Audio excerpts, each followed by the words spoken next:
Hello there. If, like me, you've recently bought one of these HASBRO Plasma Series Ecto-1 toys, and you were somewhat disappointed by the absolutely terrible paint app on the front here that makes it look like it's been the victim of an arson attack, then this video is quite possibly for you, because I'll be showing you how I'm going to be easily removing this with just a handful of household supplies.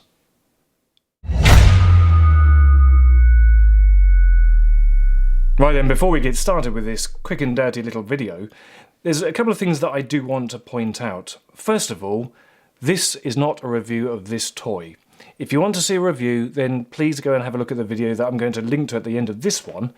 But the reason I say this is because there are certain individuals out there who do not seem to be able to tell the difference between a review video and a process video. Now, this is going to be a process video. All I'm going to be doing is concentrating on removing all of this terrible paint app just down here.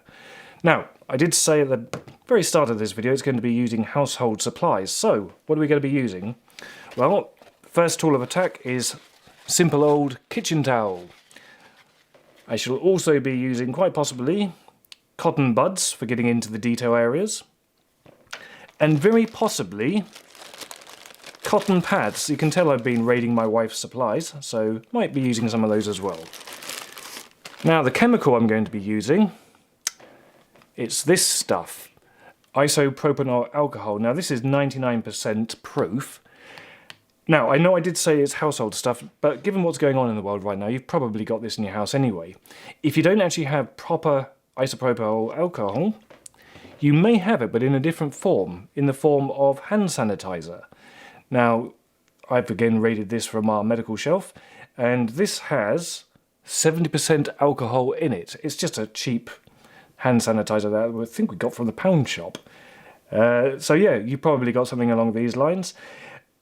The only issue that I can see with this particular one has tea tree oil in it. Now that may dilute to some degree the alcohol, but I doubt it will affect that much, though it may leave a slightly sticky residue. But anyway, it's just a cheap alternative if you haven't got the main stuff.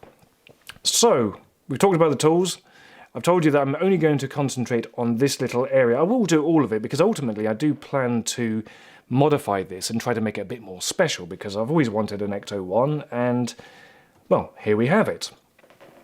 The only thing I am slightly concerned about when I do remove all of the filth from this is that it will probably make the doors stand out more than they should do, because for some reason the doors, both the side ones, the other side ones and the back doors, the colouring of their plastic, the white, is actually somewhat different to the main body. This is a very cool, I would say white, but it's sort of a yellowy white, whereas this has a very slight pink hue to it, as does this one. This one's not so bad, but we shall see. Anyway, it doesn't really matter because I just want to strip this stuff off. The other thing that I am a little bit concerned about is when I do remove this, it is going to remove a little bit of this paint here, the red stuff. Now, it probably won't attack the fins because that seems to be plastic that's actually coloured red, but on here, this is a paint app. So I don't really care if it does come off, but I'll try to be careful and not get to it. But eventually, when I do my modification, I will be repainting all of that. I am not overly concerned at all by the no-go sticker because that is, well, it's essentially a transfer, so it's not paint and it won't come off. In terms of the rust, again, I'm not overly concerned if that does come off. I'm fairly certain it won't because it is a thicker paint than the dusty weathering cover. But yeah, that is essentially what I'm going to be doing. So anyway, let's come in a bit closer. I'm going to strip all this stuff off and we'll get on with, well, we'll dive straight into it. I'm not going to faff about all day. Okay, so I've stripped all the bits and pieces off. You can't really tell, but yeah, the aerial's gone. As I said, I'm going to just concentrate on this with the alcohol. Now, before I start using the main stuff, just for the sake of it, I'm going to try this out. So I know it's 70%, as I've just said, but let's actually just try a little bit of this out and see how good it is. Now, it's never going to be as good as the 100%, just because it's weaker by its virtue. So if you do end up using this kind of stuff, you might have to do several passes. With the other stuff, it's probably going to be 1 or 2 at most. So just take a little bit, and I'm just going to go for it. So Here we go. Is it going to make the blinders? Oh yeah, it is. Yep, so okay, you can use this stuff. So it does actually work, as you can see. Right, so if you haven't got your main alcohol that I was talking about earlier, you can always use this stuff. But for me that's too much faff. I'm going to actually use proper alcohol, so let me get another one. I'll just open this up. I'm doing this off camera. Actually, put the lid back on because invariably I will spill this, knowing me and knowing what I'm like. So already that's making quite a significant difference. It's actually coming off a lot quicker than I thought it would. So that's pleasing. Yeah, look at that. And it doesn't appear to be attacking the paint underneath. You know, the rust paint, which is good. As I said, that is probably a slightly different paint, or if it's not a different paint, it's certainly a thicker paint, so the alcohol does eat through, especially if it's thinner sprayed on stuff. But already, that's looking a lot better. So that's promising. This is also happening a lot quicker than I thought it would, but, you know, this is going to be a shortish video then. It's a little bit difficult on this side. Let's have a look, come on, let's get all this off. In fact, I'll probably end up doing all of this now.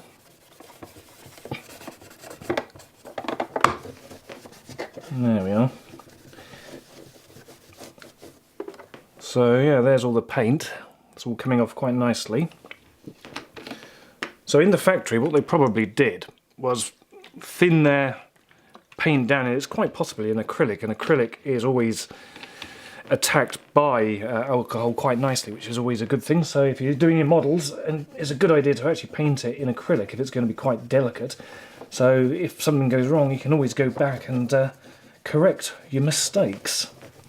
So let's see this as correcting a bit of a mistake by the people out in China who probably painted this for Hasbro. So that is coming off beautifully. And because it is coming off so easily, let's just do the whole lot. So look, going across the door, it's not attacking this at all. Just as I thought it wouldn't. It doesn't appear to be attacking the rust paint, but again, I don't care about that so much. Because I'll be painting over the rust anyway when I come around to eventually do my... well, I'm gonna modify this to some degree, just to make it look a bit nicer. I'm going to go a little bit carefully along the top here with a cotton bud. So let's just charge the end of this. Make sure I put the lid back on, prevent spillages. Now filming this is always a bit difficult because I am doing it upside down and back to front to how I would normally do this. So if I appear a bit cack-handed, that's why. Well, that's the excuse I'm sticking to anyway. But yeah, that's looking okay to me. It's coming off nicely. Like I said, I don't particularly want to take the red paint of the door here just yet. I'll leave that for when I eventually, if I do eventually get around to modifying this. Knowing me, I won't get around to it for years. But we'll see. So, yep, looking all good. And just out of curiosity, is this, yep, this is moulded in red plastic. So I can be quite liberal along here. In fact, I can probably go back to this. Whoops, disappearing off screen again. Told you it was going to be a rough and dirty episode today. So that's that side done. Just quickly swap over to the other side. And actually, just for neatness, let's go and get ourselves a fresh piece. I'm not even using my kitchen towel. Just as well because we're running out, and I don't particularly want to use the last of that for this, because that will make me popular with my wife.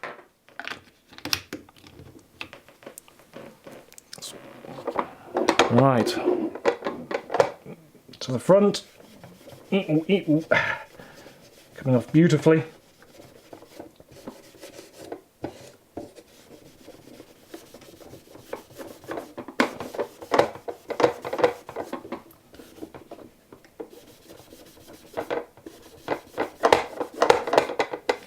Well, let me carry on with this. Whoops.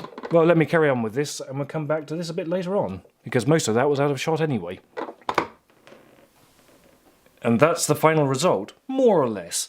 After I finished filming, I spent about 30 seconds just cleaning off the roof, but as of right now, this is about 99% done. I could go round it and do a little bit more, but to be honest, it doesn't really need it. It's already a vast improvement over how it was originally, and I'm really happy. So I suppose I could put the roof rack and all the other stuff back on, but I'm not going to do that just yet because, like I said, at some stage I want to modify this. But we do know that you can use hand sanitizer if it's around 70% alcohol. It is a little bit more work, but if you want less work, use your 99% alcohol. You can literally do this in less than 5 minutes.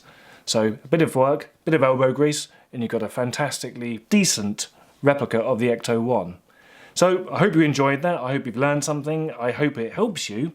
So until next time, thank you very much for watching, and I'll speak to you again soon.